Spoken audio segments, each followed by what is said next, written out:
Tapos, sumuoday ni ang buhok sa ato ang client karon. Diba? Mo ni ang iyahang before. So unya makita nato ang after, ang makeover ni mother. Di ba ma? Approve? Yes.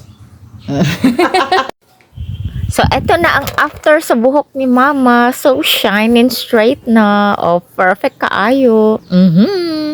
Smooth na kay siya sudlayon mga ka-baby loves ko. So nice na kaayo. Nindot kay siya pagkariban. Perfect. Straight na ang buhok ni mama. Diba? Ma, tanaw dayon. So na approve ma. Nung Yes. mama.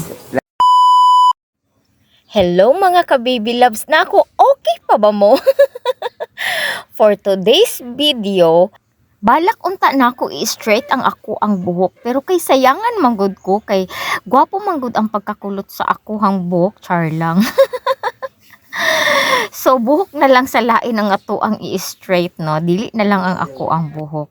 So maudian niya ang ato ang client karon for today's video. Si mother ang ato ang i-straighton og buhok. Kay gusto jud siya magpa-straight og buhok. Kay look, tingnan nyo lang mga ka-baby loves ko. Buhaghag ang buhok ni mama tapos curly sa ubos. Ingon ini kakalkag. So okay ma, approve. So reband ta, kini lang ang ato ang kailangan mga ka-baby loves ko. So ang reband manggod na gamot is may 1 and 2 siya, or A and B. So unahin natin ang number 1 or letter A. So ang first na gagawin natin mga ka-baby loves ko, maglagay tayo ng cape sa ating client para as if naman na nasa salon talaga siya, no? Oh mama, maglagay tayo ng cape. So, ayan na mga ka-baby loves ko, maglagay na tayo ng gamot. So, ihati-hatiin natin to siya ng into 4 sections. So, ganyan lang mga ka-baby loves ko. Dapat sa paglagay ng gamot mga ka-baby loves ko, mga half to 1 inch dapat, hindi lagyan yung anit ha. So, half inch tayo from the anit. Dapat hindi malagyan ng gamot kasi delikado pag malagyan ng anit, baka magsilagasan yung buhok.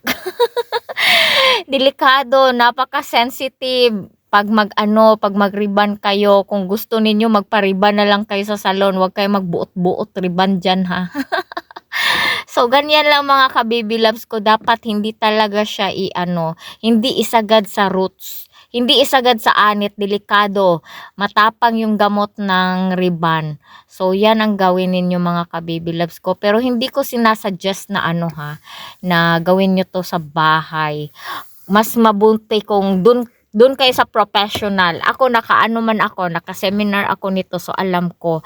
At dapat alam nyo din mag-diagnose ng buhok, kasi dyan mo malalaman kung mga ilang minutes mo ibabad yung mismong gamot.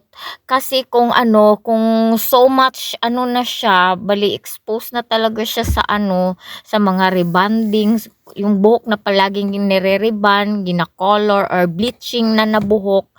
Pag i-re-rebond mo yan siya, dapat yung hindi talaga ibabad mo ng matagal kasi baka magputol-putol na yung buhok. Mas mabuti talaga kung magpa-rebond kayo, doon na talaga kayo sa salon. Yung kilalang salon talaga, wag yung kasi delikado yung buhok, no? Nako, kung magputol-putol yan, sa sahig nyo na ipulutin yung buhok nyo. Dapat marunong kayo mag-diagnose ng buhok kung mag-rebond kayo ha. Wag yung pataka-taka lang, okay? So, ganyan lang mga ka-baby loves ko, oh. So, ayan na mga ka-baby loves ko, natapos na din tayo sa letter A natin. So, ito yung kinalabasan mga ka-baby loves ko. Ang buhok ni mama, ibabad lang natin to siya ng mga 15 to 20 minutes. Then, binanlawan na namin, tapos blow dry. Ganyan lang siya mga ka-baby loves ko. Nabanlawan na to siya ha, pero pag banlaw, hindi mo siya i-shampoo. Banlawin lang, ialis yung mga gamot na nilagay natin sa buhok. And then, i-blow dry natin siya. So, eto na yung buhok ni mama. After nito mga ka-baby loves ko, atin na siyang plantsahin. So, parang damit din ito, plantsahin na natin. Dahil shoulder length ang buhok ni mama, magplantsa tayo, papasok, i-curve natin siya pagdating sa dulo mga ka-baby loves ko. I-curve natin ang pagplantsa para hindi siya mag-fly away. So, yan lang. Ganyan lang kabilis magplantsa ng ribbon. So, dapat be careful kayo ha. Dapat hindi masunog yung buhok kasi delikado yung ribbon. So, eto na ang buhok ni mama after natin maplansya. So, yan, ang ganda na. So, hindi pa to siya tapos mga ka-baby loves ko dahil meron pa tayong number 2. Hi! Kahaba-habang proseso. So, may number 2 pa tayo. Applyan na naman natin to siya ng gamot. So, maglagay na tayo ng neutralizer or yung number 2 natin na gamot. So, at least itong number 2, mabango na to siya compare sa number 1. No? Kasi yung number 1, ang baho talaga. So, eto na yung number 2 natin mga ka-baby loves ko. I-apply na natin to siya sa buhok ni mama. So, ganun pa rin ang proseso. Pag mag-apply kayo ng gamot, huwag nyong isagad sa anit mga ka-baby loves ko. Mga half to 1 inch kayo mag-apply ng gamot. So, wag isagad sa anit. Sa neutralizer naman mga ka-baby loves ko, mga 30 minutes ko lang to siya binabad sa buhok ni mama. Tapos, binanlawan na namin. So, ayan na, nabanlawan na, nakaligo na rin ako. Pati si mama nakaligo na. So, pagkatapos ng banlawan, naglagay si mama dito ng conditioner para soft na din siya. So, ayan na mga ka-baby loves ko. Di-blow dry ko muna yung buhok ni mama para plantsahin ulit natin for the final round. So, ayan.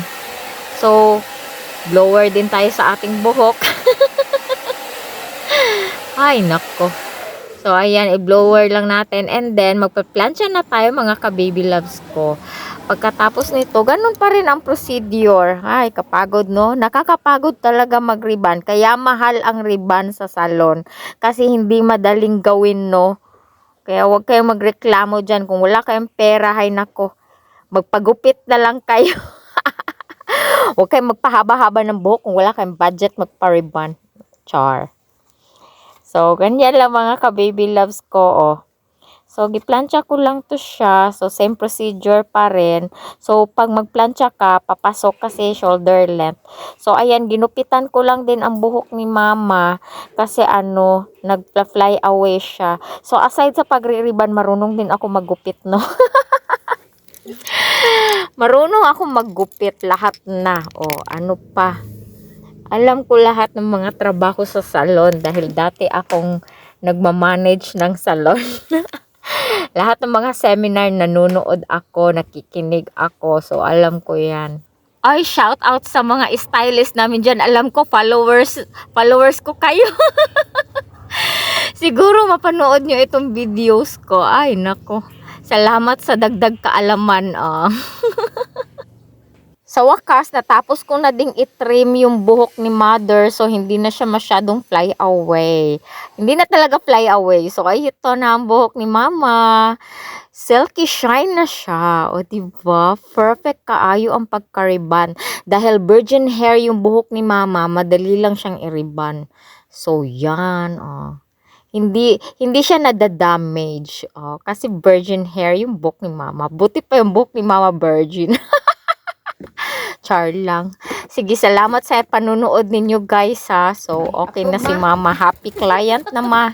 Diba? Approve? Yes. Approve na daw. Thank you for watching guys. See you in my next vlog. Bye! Mwah, mwah, mwah. Okay na. Ay, ka-soft na lang ma. Nainggit ako sa buhok mo.